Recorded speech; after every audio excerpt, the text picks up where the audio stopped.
상위 1%를 위한 품격 있는 프리미엄 실버타운이라고 들어보셨나요? 처음 본 그곳은 완전 천국 같았습니다. 호텔 셰프가 만든 요리를 매일 즐기고 각종 문화 프로그램의 의료 서비스, 고급스러운 시설들이 단번에 어르신의 마음을 사로잡았죠. 그런데 여기에 충격적인 반전이 있습니다. 지금부터 그 비밀을 낱낱이 공개합니다. 구독, 좋아요 눌러주시고 함께 들어주세요. 75세 김은자는 거실 소파에 몸을 맡기고 창밖을 바라보았습니다. 겨울 해가 서쪽으로 기울어가며 방 안에 긴 그림자를 드리웠어요. 남편을 떠나보낸 지 2년, 이 넓은 집에서 혼자 보내는 시간들이 점점 더 무겁게 느껴졌습니다. 여보, 당신이 있을 때는 이렇게 조용하지 않았는데. 은자는 빈 안락 의자를 바라보며 속삭였어요. 남편이 늘 앉아 신문을 보던 그 자리였죠.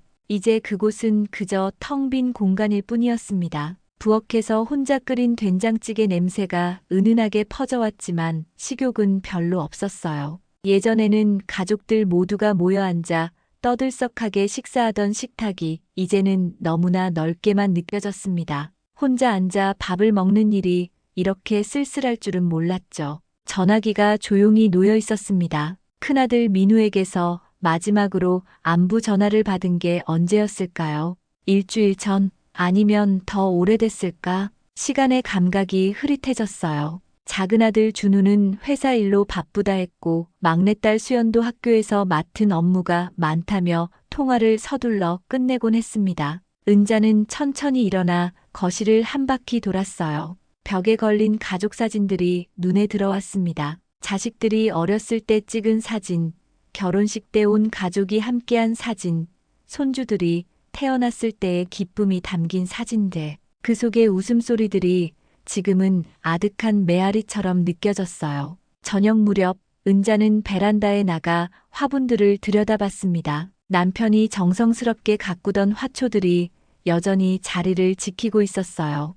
하지만 예전만큼 생기가 넘치지는 않았죠. 물을 주며 은자는 혼잣말했습니다. 너희들도 외로우니? 밤이 깊어갈수록 적막감은 더욱 짙어졌어요. 이웃집에서 들려오는 웃음소리, 아이들이 뛰노는 소리가 오히려 은자의 외로움을 더욱 선명하게 부각시켰습니다. 텔레비전을 켜봤지만 화면 속 사람들의 대화조차 남의 일처럼 느껴졌어요. 침실로 들어가며 은자는 화장대 거울 속 자신을 바라봤습니다. 언제부터인가 깊어진 주름, 하얗게 센 머리카락이 세월의 무게를 말해주고 있었어요. 나도 이제 정말 혼자구나. 그런 생각이 들자 가슴 한편이 저려왔습니다. 잠자리에 들기 전 은자는 일기장을 펼쳤어요. 남편을 떠나보낸 후 시작한 습관이었죠. 오늘도 조용한 하루. 아이들은 각자 바쁠 텐데 괜히 안부 전화라도 해볼까 했지만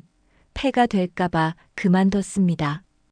이 넓은 집이 점점 더 커 보여요. 펜을 놓으며 은자는 창밖 어둠을 바라봤습니다. 내일도 모레도 이런 하루가 반복될 거라는 생각에 마음이 무거워졌어요. 하지만 은자는 아직 알지 못했습니다. 곧 그녀의 삶에 큰 변화의 바람이 불어올 거라는 사실을 말입니다. 그 변화는 생각보다 가까운 곳에서 예상치 못한 모습으로 다가오고 있었어요. 초인종 소리에 은자는 깜짝 놀라 일어났습니다. 오랜만에 듣는 반가운 소리였어요. 서둘러 현관으로 향하며 인터폰을 확인하니 큰아들 민우가 서 있었습니다. 어머니, 안녕하세요. 민우가 환하게 웃으며 인사했어요. 손에는 커다란 쇼핑백과 꽃다발을 들고 있었습니다. 오늘 어머니 생신이시잖아요. 깜빡하고 계셨죠?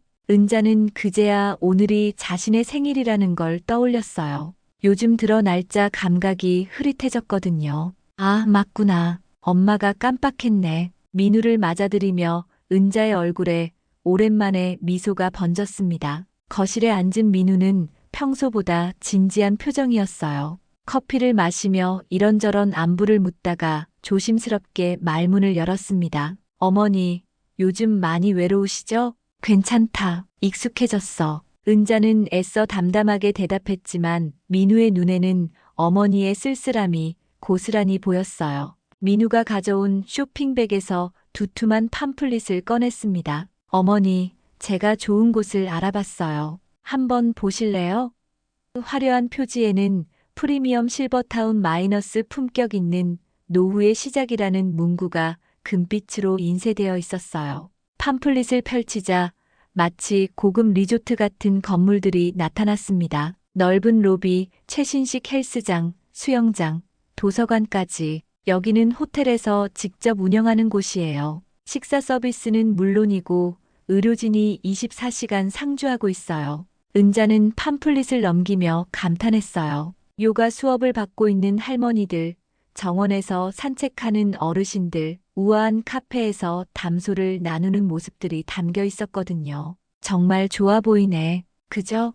혼자 계시면서 위험한 일도 생길 수 있잖아요. 여기서는 응급 상황에도 즉시 대응할 수 있고 뭐든 불편한 게 있으면 바로 도움받으실 수 있어요. 민우의 목소리에는 확신이 묻어났습니다. 하지만 은자의 마음은 복잡했어요. 민우야, 엄마를 버리려는 거니? 섭섭함이 스며든 목소리였죠. 민우가 깜짝 놀라며 어머니의 손을 잡았어요. 무슨 말씀을 하세요? 더 좋은 환경에서 편안하게 지내시라는 거예요.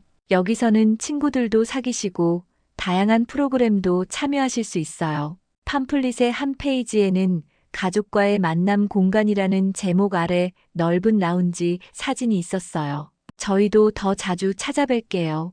여기 보세요. 가족들이 편하게 만날 수 있는 공간도 따로 있어요. 은자는 팜플릿 속 행복해 보이는 어르신들을 바라봤습니다. 정말 저렇게 생활할 수 있다면 나쁘지 않을 것 같았어요. 비용은 얼마나 들까? 어머니 걱정하지 마세요. 저희가 충분히 감당할 수 있는 수준이에요. 무엇보다 어머니 건강과 행복이 우선이잖아요. 민우가 다정하게 말했습니다. 그래도 갑자기 결정하기는. 은자가 망설이자 민우가 제안했어요. 일단 구경이라도 가보시는 게 어떠세요? 직접 보시고 마음에 드시면 그때 결정하시면 되죠. 며느리 지영도 함께 은자를 설득했습니다. 어머니, 여기 프로그램 정말 좋네요. 원예 수업도 있고 서예 교실도 있어요. 어머니께서 좋아하실 만한 활동들이 많이 있어요. 팜플릿을 다시 펼쳐보니 실제로 다채로운 프로그램들이 소개되어 있었어요. 건강관리 프로그램, 문화 강좌, 취미 활동까지. 은자의 마음이 조금씩 흔들리기 시작했습니다. 한번 가보기만 할게. 마음에 안 들면 안 간다. 은자가 조건을 달자 민우와 지영이 환하게 웃었어요. 물론이죠, 어머니. 부담 갖지 마세요. 다음 날 약속을 잡기로 하고 민우는 저녁까지 어머니와 시간을 보냈습니다. 오랜만에 아들과 함께하는 시간이 은자에게는 무척 소중했어요. 하지만 마음 한편으로는 여전히 불안감이 남아 있었습니다. 실버타운 견학 당일 은자는 새 옷을 꺼내 입었습니다. 오랜만에 외출하는 기분에 설렘 반, 걱정 반이었어요. 민우와 지영이 함께 차를 타고 도심에서 1시간 정도 떨어진 곳으로 향했죠. 차창 밖으로 보이는 풍경이 점점 한적해졌고 마침내 웅장한 건물들이 나타났습니다. 와, 정말 크네. 은자가 감탄사를 내뱉었어요. 팜플릿에서 본 것보다 훨씬 더 인상적이었습니다. 입구에서부터 직원들의 친절한 안내가 시작됐어요. 어서 오십시오. 김은자 어르신이시죠? 저는 상담 담당 박주임입니다. 단정한 정장을 입은 직원이 환한 미소로 맞아주었습니다. 로비에 들어서자 은자는 눈이 휘둥그레졌어요. 마치 고급 호텔 같은 인테리어, 향기로운 꽃장식, 클래식 음악이 은은하게 흘러나오고 있었거든요. 어머, 정말 멋지네요. 감사합니다. 저희는 어르신들께서 품격 있는 생활을 하실 수 있도록 최선을 다하고 있어요. 박주임이 자랑스럽게 설명했습니다. 로비 한쪽에서는 몇몇 입주민들이 체스를 두고 있었고 다른 쪽에서는 독서를 즐기는 모습이 보였어요. 첫 번째로 안내받은 곳은 식당이었습니다. 넓은 공간에 고급스러운 테이블들이 정갈하게 배치되어 있었어요. 저희는 호텔 출신 셰프가 직접 메뉴를 개발하고 있습니다. 영양사와 상담해서 개별 맞춤형 식단도 제공해드려요. 점심시간이라 그런지 여러 어르신들이 식사를 하고 계셨는데 모두 깔끔하고 맛있어 보이는 음식들을 드시고 있었어요. 어머님도 시식해 보실까요?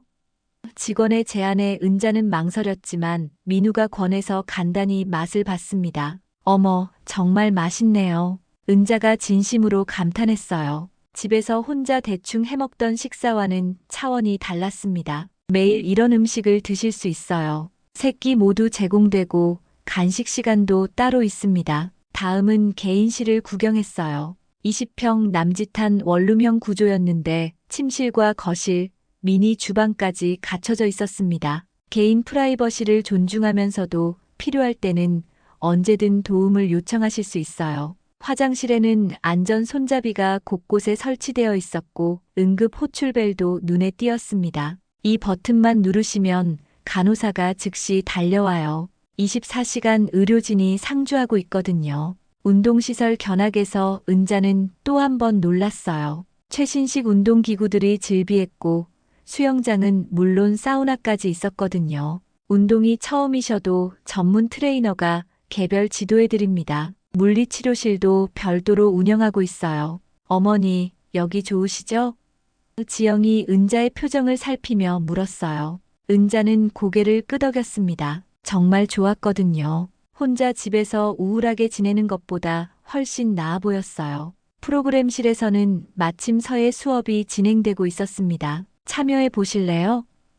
강사의 권유에 은자는 붓을 잡아봤어요. 오랜만에 붓글씨를 쓰니 마음이 차분해졌습니다. 정기적으로 다양한 문화 강좌가 열려요. 어르신들께서 직접 요청하시는 프로그램도 개설해드립니다. 견학의 마지막은 카페였어요. 바리스타가 직접 내려주는 커피를 마시며 전체적인 상담을 받았습니다. 어떠세요? 궁금한 점이 있으시면 언제든 말씀하세요. 정말 좋네요. 이런 곳이 있다니 몰랐어요. 은자가 솔직하게 말했어요. 민우와 지영의 얼굴에 안도감이 스쳤습니다. 박주임이 계약서를 꺼내며 자세한 설명을 시작했어요. 입주 보증금과 월 관리비로 구성되어 있습니다. 관리비에는 식사, 청소, 의료 서비스가 모두 포함되어 있어요. 금액을 듣고 은자는 잠시 망설였지만 민우가 어머니 걱정 마세요라고 말하며 등을 토닥여 주었어요. 여기서 편안하게 지내시는 게 우리 모두에게 좋을 것 같아요. 그럼 한번 살아볼까요?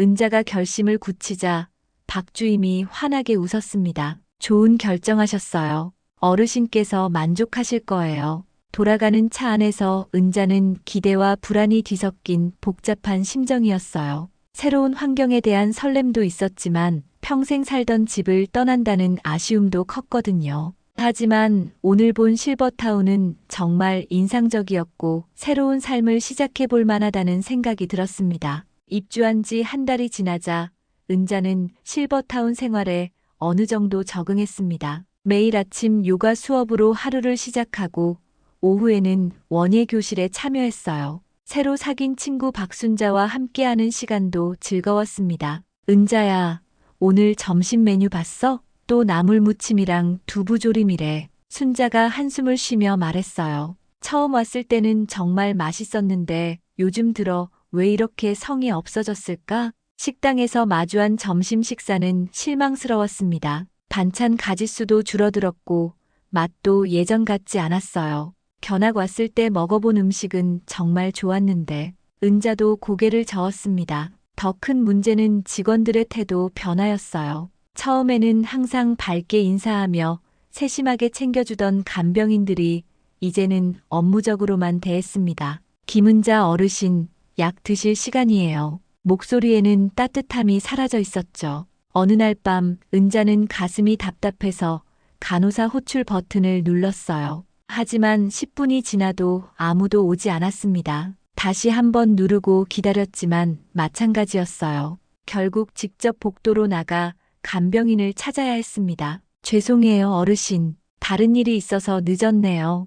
뒤늦게 나타난 간병인의 사과는 형식적이었어요. 24시간 의료 서비스라고 했는데 이게 무슨 서비스예요?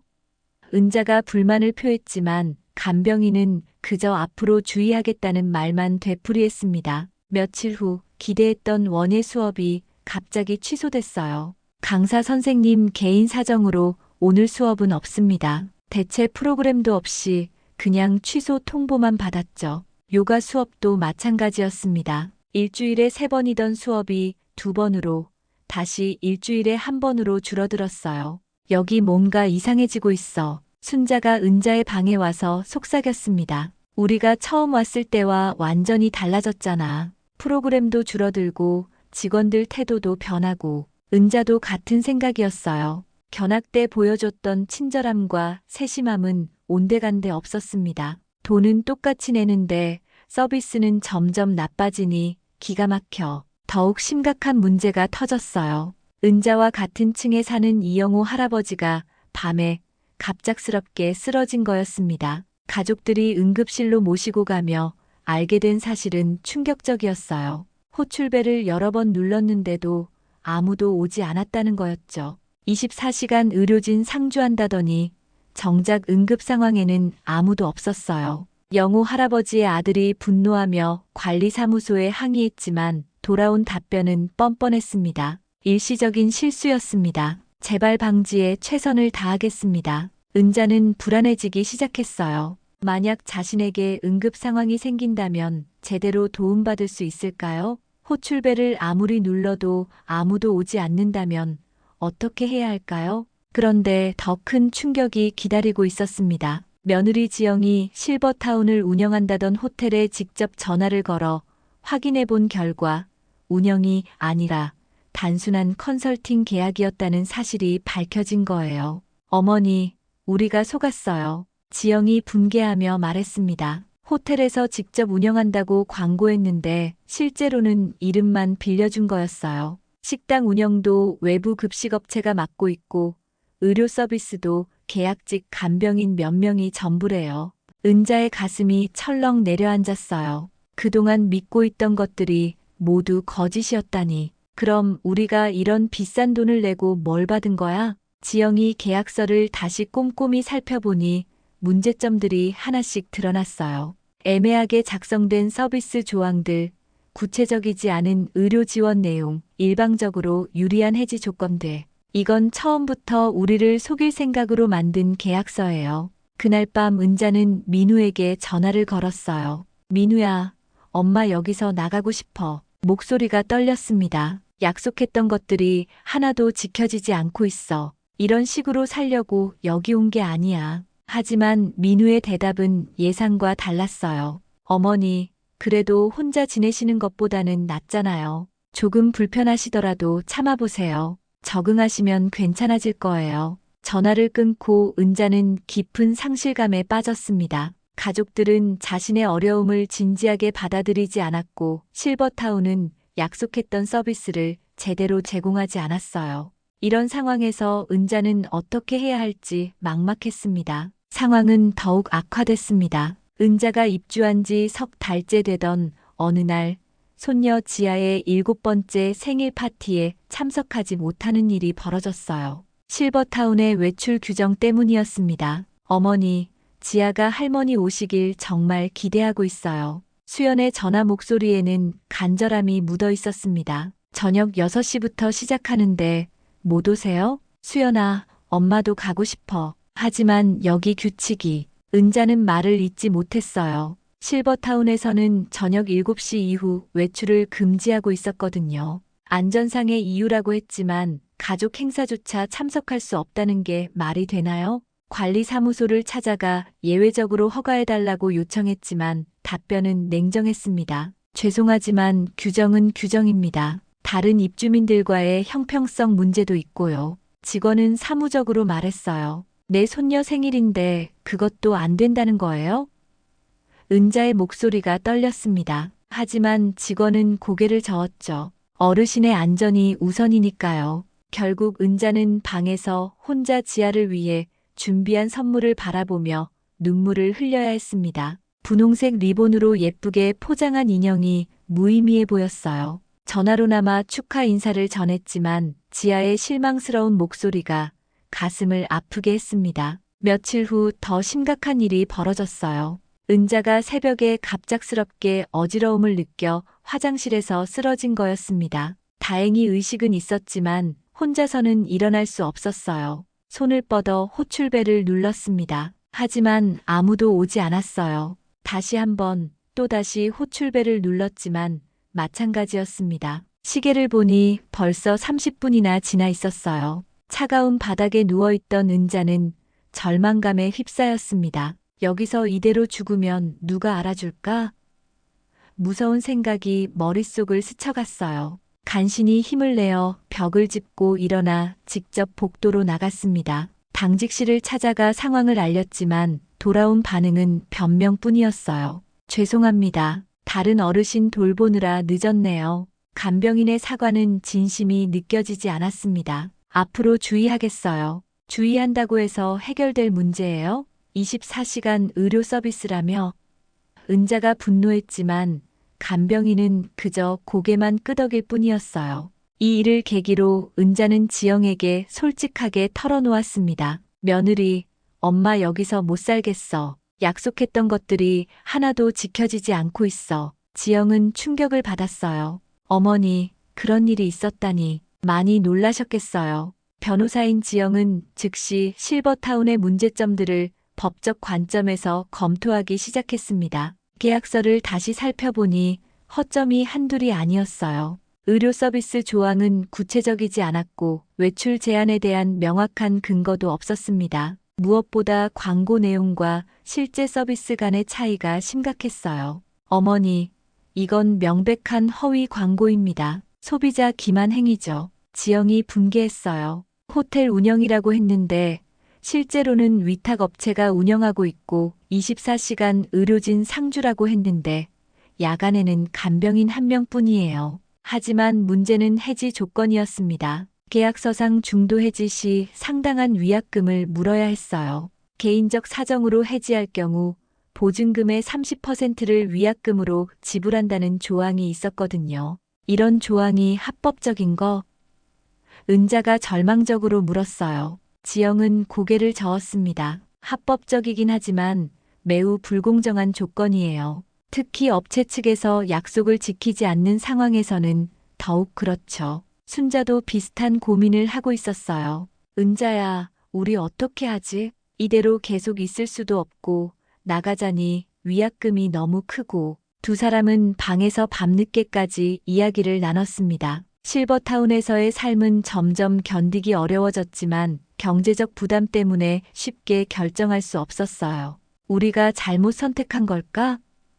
은자가 한숨을 쉬며 말했어요. 처음에는 정말 좋아 보였는데. 아니야, 은자야. 잘못한 건 우리가 아니라 저 사람들이야. 우리를 속인 거잖아. 순자가 분노를 참지 못했어요. 그날 밤 은자는 지영에게 간절히 부탁했습니다. 지영아, 법적으로 뭔가 방법이 없을까? 엄마 정말 여기서 못 살겠어. 지영은 어머니의 절망적인 표정을 보며 마음을 굳혔어요. 어머니, 제가 도와드릴게요. 이런 식으로 어르신들을 기만하는 건 용납할 수 없어요. 변호사로서의 소명의식이 불타오르기 시작했습니다. 단순히 시어머니의 문제가 아니라 사회적 약자인 노인들을 대상으로 한 기만 행위를 바로잡아야 한다는 의무감이었어요. 지영은 주말을 이용해 본격적인 조사에 나섰습니다. 변호사 사무실에서 실버타운 관련 법령들을 샅샅이 뒤져봤어요. 노인복지법,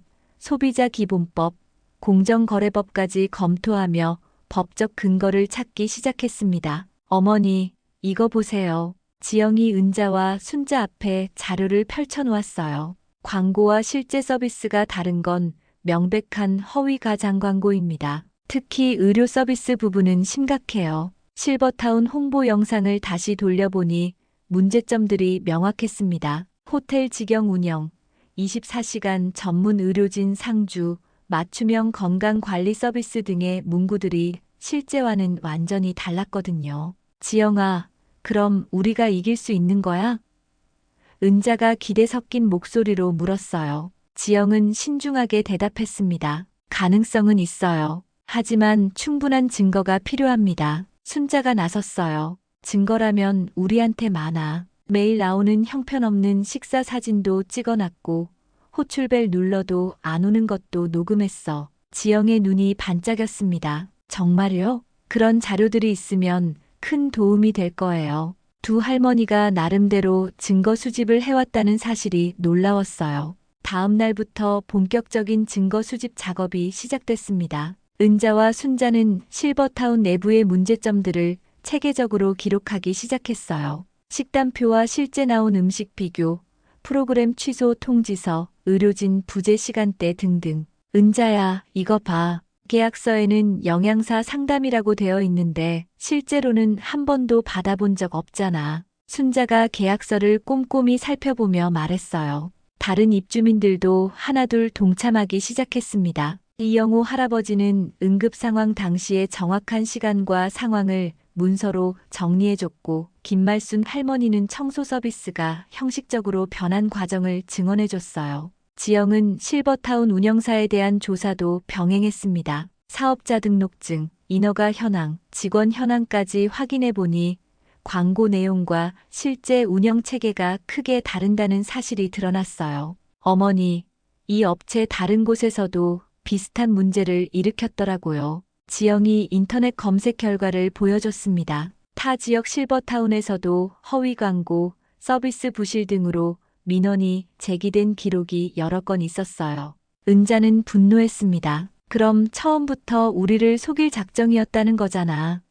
하지만 지영은 침착하게 대응했어요. 감정적으로 접근하면 안 돼요. 법적으로 정확하게 대응해야 합니다. 증거 정리가 끝나갈 무렵 지영은 소비자 분쟁 조정위원회에 집단 조정 신청을 준비하기 시작했어요. 개별적으로는 힘들지만 집단으로 대응하면 승산이 있다고 판단했거든요. 얘야, 정말 우리가 이길 수 있을까? 은자가 불안해하자 지영이 어머니의 손을 잡았어요. 어머니, 우리가 포기하면 다른 어르신들도 계속 피해를 받게 돼요. 정의를 위해서라도 끝까지 해봐야죠. 순자도 의지를 다졌습니다. 맞아, 은자야. 우리가 당한 일을 다른 사람들은 당하면 안 되잖아. 끝까지 싸워보자. 입주민들과의 회의에서 지영은 법적 대응 방안을 설명했어요. 집단 조정 신청을 통해 해지 수수료 면제와 피해 배상을 요구할 거예요. 허위 광고에 대한 신고도 병행하겠습니다. 하지만 모든 입주민이 동참하는 건 아니었어요. 일부는 괜히 일을 크게 만들지 말자며 소극적인 반응을 보였습니다. 나이 들어서 무슨 소송까지 해가며 싸우냐는 목소리도 있었어요. 이해해요. 강요할 순 없죠. 지영이 말했습니다. 하지만 적어도 증언은 해주셨으면 좋겠어요. 다른 분들을 위해서라도요. 결국 12명의 입주민이 집단 대응에 동참하기로 했어요. 많은 숫자는 아니었지만 지영은 충분하다고 생각했습니다. 숫자보다는 얼마나 체계적으로 준비하느냐가 중요해요. 운영사 측에서는 입주민들의 움직임을 눈치챘는지 태도 변화를 시도했어요. 갑자기 친절해진 직원들, 개선된 식사 메뉴, 늘어난 프로그램 등. 하지만 이미 늦었습니다. 지금 와서 이런다고 해서 달라지는 게 있나? 순자가 코웃음 쳤어요. 우리가 고생할 때는 나 몰라라 하더니 이제 와서 잘해준다고? 지영은 최종 준비를 마쳤습니다. 증거자료 정리, 집단 조정 신청서 작성, 언론 제보 준비까지. 이제 운영사와의 본격적인 대결만 남아 있었어요. 어머니, 내일 관리사무소에 가서 공식적으로 문제를 제기할 거예요. 준비는 끝났습니다. 지영의 목소리에는 확신이 묻어 있었어요. 그날 밤 은자는 오랜만에 희망을 품었습니다. 며느리 덕분에 이 악몽 같은 상황에서 벗어날 수 있을 것 같았거든요. 하지만 동시에 걱정도 컸어요. 과연 운영사가 순순히 받아들일까요? 다음 날 아침 지영은 정장을 차려입고 실버타운을 찾았습니다. 손에는 두툼한 서류 가방을 들고 있었어요. 은자와 순자 그리고 몇 명의 입주민들이 관리사무소 앞에 모여 있었습니다. 어머니들,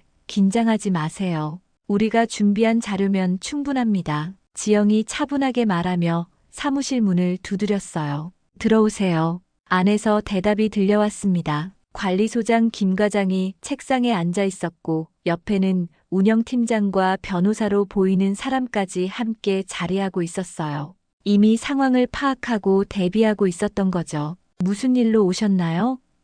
김 과장이 형식적으로 물었습니다. 지영은 서류 가방에서 자료들을 꺼내며 말했어요. 실버타운 운영상 문제점들에 대해 논의하려고 왔습니다. 테이블 위에 놓인 자료들을 보며 김 과장의 표정이 굳어졌어요. 광고 영상과 실제 서비스 비교표, 의료진 부재 시간 기록, 식단 품질 저하 증거 사진들이 한눈에 들어왔거든요. 이것부터 설명해 주시죠. 지영이 홍보 팜플릿을 가리켰습니다. 호텔 직영 운영이라고 명시되어 있는데 실제로는 위탁 계약이더군요. 이게 허위 광고가 아닌가요? 운영팀장이 당황하며 변명했어요. 그건 오해입니다. 호텔에서 운영 노하우를 제공하고 있어서 운영 컨설팅과 직영 운영은 완전히 다른 개념입니다. 지영이 단호하게 끊었어요. 소비자들에게 잘못된 정보를 제공한 거죠. 은자가 나섰습니다. 24시간 의료진 상주라고 했는데 밤에 응급 상황이 생겨도 아무도 없었어. 내가 직접 당한 일이야. 그건 일시적인 공백이었습니다. 지금은 보완했고요. 김 과장이 해명했지만 지영은 고개를 저었어요. 일시적이라고 하기에는 너무 자주 발생했습니다. 여기 다른 입주민분들 증언도 있어요. 지영이 증언서들을 펼쳐 보였습니다. 이영우 어르신, 김말순 어르신, 박정자 어르신 모두 비슷한 경험을 하셨더군요. 순자도 목소리를 높였어요. 프로그램도 마찬가지야. 요가, 원예, 미술 수업이라더니 지금은 반토막 났잖아. 우리가 돈을 덜 내는 것도 아닌데. 운영사 측 변호사가 입을 열었습니다. 하지만 계약서상에는 상황에 따라 프로그램이 변경될 수 있다고 명시되어 있습니다. 법적으로 문제가 될 건 없어요. 그렇다면 이건 어떻게 설명하시겠어요? 지영이 식단 사진들을 보여주었어요. 견학 당시 제공됐던 음식과 현재 나오는 음식의 차이를 보세요. 이것도 상황에 따른 변경인가요? 사진 속 대조는 충격적이었습니다. 견학 때는 호텔 수준의 식사였는데 현재는 일반 급식소 수준도 못 미치는 음식들이었어요. 김 과장이 말을 더듬었습니다. 그건 비용 절감 차원에서 비용 절감을 위해 입주민들을 기만한 거군요. 지영의 목소리가 차가워졌어요. 관리비는 그대로 받으면서 서비스는 대폭 줄이고 이게 정당한 운영 방식인가요? 분위기가 점점 운영사 측에 불리해지자 그들은 회유책을 꺼내들었습니다. 그럼 이렇게 하죠. 앞으로 서비스를 개선하겠습니다. 의료진도 보강하고 프로그램도 늘리고 지금 와서 개선한다고요? 은자가 분개했어요. 우리가 몇 달 동안 고생한 건 뭐가 돼? 지영이 최후 통첩을 던졌습니다. 개선이 아니라 배상과 해지입니다. 허위 광고와 계약 위반에 대한 손해배상을 요구하고 위약금 없는 계약 해지를 원합니다. 그건 불가능합니다. 운영사 측 변호사가 펄쩍 뛰었어요. 계약서상 중도 해지 위약금은 부당한 조항입니다. 지영이 반박했어요. 약관의 규제에 관한 법률 제6조에 따르면 사업자의 고의나 중대한 과실로 인한 손해 발생 시 소비자의 손해배상 청구권을 배제하는 조항은 무효예요. 법적 근거를 대며 조목조목 반박하자 상대방 변호사도 당황하기 시작했어요. 준비가 철저하지 않았던 거죠. 이 문제는 이미 소비자분쟁조정위원회에 집단조정 신청을 준비 중입니다. 지영이 마지막 카드를 꺼냈어요. 언론사에도 제보했고요. 다른 실버타운에서도 비슷한 사례들이 있다고 들었는데 함께 다뤄질 예정입니다. 김 과장의 얼굴이 새하얘졌어요. 언론에 보도되면 사업에 치명적 타격을 받을 수 있었거든요. 잠깐요. 성급하게 결론 내리지 말고 협의해 봅시다. 운영팀장이 급하게 나섰어요. 합리적인 선에서 해결 방안을 찾아보죠. 합리적인 선이요? 순자가 비웃었어요. 우리가 당한 걸 생각하면 이것도 양보하는 거야. 지영이 시계를 보며 말했습니다. 이틀 드릴게요. 위약금 없는 해지와 피해 배상에 대한 답변을 주시기 바랍니다. 그렇지 않으면 법적 절차를 진행하겠어요. 회의실을 나서며 은자는 가슴이 벅찼어요. 지영아, 정말 고마워. 혼자였다면 엄두도 못 냈을 일이야. 어머니, 아직 끝난 게 아니에요. 하지만 우리가 유리한 위치에 있는 건 확실합니다. 지영이 자신감 있게 말했어요. 복도에서 다른 입주민들이 박수를 치며 맞아주었습니다. 모두가 이 순간을 기다렸던 거예요. 드디어 자신들의 목소리를 낼 수 있는 기회가 온 거였습니다. 이틀 후 운영사에서 연락이 왔습니다. 예상대로 타협안을 제시해왔어요. 위약금을 절반으로 줄이고 일부 서비스를 개선하겠다는 내용이었습니다. 하지만 지영과 은자는 단호했어요. 절반도 안 됩니다. 완전 면제가 아니면 받아들일 수 없어요. 지영이 전화로 명확하게 의사를 전달했습니다. 우리 쪽에서도 더 이상 양보할 생각 없습니다. 결국 운영사는 직접 만나자고 제안했어요. 이번에는 본사에서 임원이 내려온다고 했습니다. 상황의 심각성을 깨달은 거죠. 회의 당일 실버타운 대회의실에 양측이 마주 앉았습니다. 운영사 측에는 본사 상무와 법무팀장, 현장 관리 책임자들이 자리했고 입주민 측에는 지영을 중심으로 은자, 순자와 몇 명의 입주민 대표들이 참석했어요. 어르신들께서 불편을 겪으신 점 깊이 사과드립니다. 상무가 정중하게 인사했지만 지영은 형식적인 사과보다는 구체적인 해결책을 원했어요. 사과로는 부족합니다. 입주민들이 당한 정신적, 경제적 피해에 대한 배상이 필요해요. 지영이 준비한 손해액 산정표를 내밀었습니다. 허위 광고로 인한 기회비용, 부실한 서비스로 인한 정신적 피해, 의료 사각지대로 인한 건강상 위험 등을 종합적으로 계산했습니다. 상무의 표정이 굳어졌어요. 예상보다 체계적이고 전문적인 접근에 당황한 기색이었습니다. 하지만 이 정도 금액은 합당한 수준입니다. 지영이 끊었어요.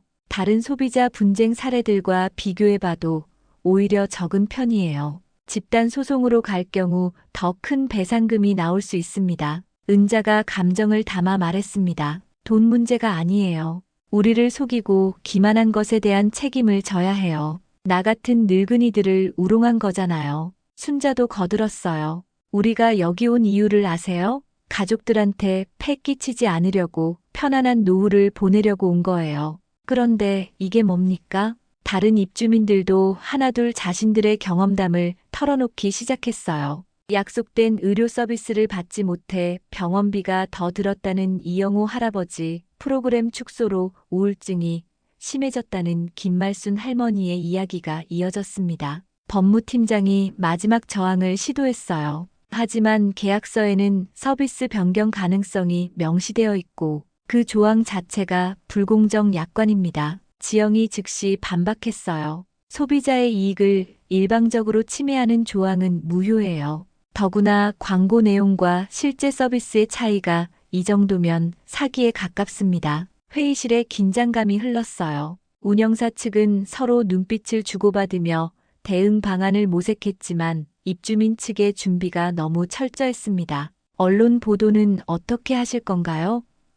상무가 조심스럽게 물었어요. 이미 몇 개 방송사에서 관심을 보이고 있다는 소식을 들었던 모양입니다. 지영이 미소를 지었어요. 그건 오늘 회의 결과에 따라 달라질 것 같네요. 원만한 해결이 된다면 굳이 언론에 알릴 필요는 없겠죠. 협상의 주도권이 완전히 입주민 측으로 넘어간 순간이었어요. 운영사는 더 이상 버틸 명분도 여력도 없었습니다. 알겠습니다. 상무가 마침내 항복 선언을 했어요. 위약금 없는 해지를 받아들이겠습니다. 그리고 그동안의 불편에 대한 배상금도 지급하겠어요. 회의실에 환호성이 터져 나왔습니다. 은자와 순자는 서로 손을 잡고 눈물을 글썽였어요. 몇 달간의 고통스러운 시간이 마침내 끝나는 순간이었습니다. 계약 해지 절차는 생각보다 빨리 진행됐어요. 일주일 후 은자는 짐을 꾸리며 실버타운을 떠날 준비를 했습니다. 순자도 함께 나가기로 했어요. 두 사람은 서로 가까운 곳에 새로운 보금자리를 마련했습니다. 은자야, 우리가 해냈어. 순자가 감격스러워했어요. 만약 지영이가 없었다면 어떻게 됐을까? 정말 고마운 며느리야. 내 딸보다 더 나은 것 같아. 은자도 지영에 대한 고마움을 감출 수 없었어요. 이사하는 날, 민우와 준우, 수연이 모두 와서 도왔습니다. 오랜만에 온 가족이 함께하는 시간이었어요. 어머니, 정말 죄송했어요. 저희가 제대로 알아보지 못해서. 민우가 진심으로 사과했습니다. 됐어. 이제 다 지나간 일이야. 은자가 아들을 다독였어요. 오히려 지영이 덕분에 더 소중한 걸 깨달았어. 새 집은 작았지만 따뜻했어요. 가족들이 자주 찾아올 수 있는 거리에 있었고 순자와도 가까워서 외롭지 않았습니다. 무엇보다 자유로웠어요. 외출 제한도 없고 원하는 음식을 해 먹을 수 있고 손녀 생일에도 마음껏 참석할 수 있었거든요.